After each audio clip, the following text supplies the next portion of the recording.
9월 3일 본문은 갈라디아서 2장 1절에서 10절입니다.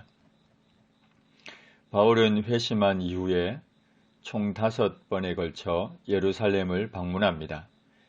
첫 번째는 회심 후 3년 만에 베드로를 만나기 위해 방문한 것이었고, 두 번째는 안디옥 교회의 구제 헌금을 전달하기 위한 것이었습니다.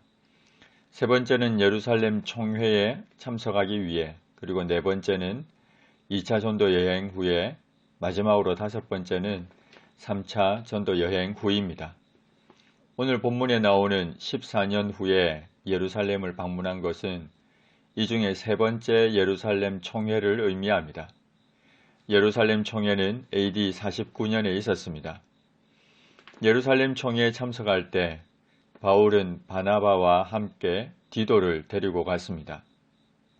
바울이 예루살렘 총회에 참석한 것은 이방인으로 있다가 예수님을 믿은 사람이 할례를 받지 않아도 된다고, 나아가 율법을 지켜서 구원받는 것이 아니라는 것을 말하기 위함이었습니다.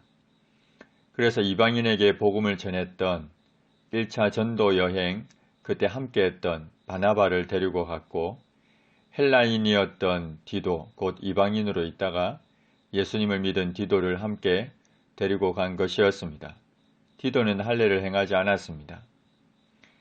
바울이 예루살렘 총회에 참석한 것은 결코 자신의 사사로운 결정에 따른 것이 아니었습니다. 하나님의 뜻에 따른 것이었습니다. 바울은 계시를 따라 예루살렘 총회에 참석했습니다.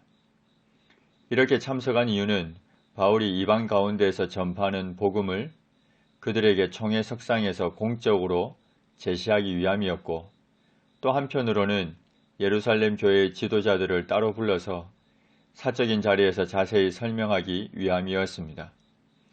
그리함으로 바울이 애써 전하고 있는 그 복음이 헛되지 않게 하려 했습니다. 바울은 예루살렘 총회에 함께 데리고 왔던 디도에게 억지로 할례를 받게 하지 않았습니다. 이렇게 한 것은 갈라디아 교회 안에, 그리고 예루살렘 총회 석상에까지 가만히 들어온 거짓 형제들 때문입니다. 이들이 가만히 들어온 것은 우리로 하여금 그리스도 예수 안에서 은혜로 얻게 된 자유를 버리게 하고 다시 죄의 노예가 되도록 하기 위함이었습니다. 그래서 우리는 한시도 복종하지 않았습니다.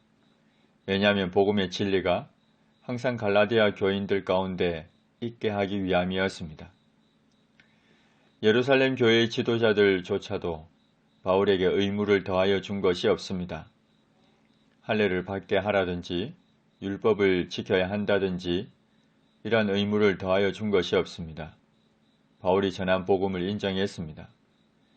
베드로가 할례자들에게 복음 전하는 것을 맡았다면 바울은 무할례자들에게 복음 전하는 것을 맡은 것입니다. 베드로가 사도인 것과 같이 바울 역시 사도라는 겁니다. 베드로에게는 할례자의 사도로 삼으신 것이고 바울에게는 이방인의 사도로 삼으신 겁니다. 그리고 교회의 지도자인 예수님의 형제 야고보와 게바와 요한도 바울에게 주신 은혜를 알아 친교의 악수를 하였고, 바울 일행은 이방인에게로, 그들은 할례자에게로 가게 했습니다. 다만 우리에게 가난한 자들을 기억하도록 부탁했습니다. 글라우디오 치하 때 심각한 기근이 있어 경제적으로 어려운 유대인들이 많았는데 이들을 기억해 달라고 부탁했고, 바울은 이미 이들 위해 힘써 행하고 있던 터였습니다.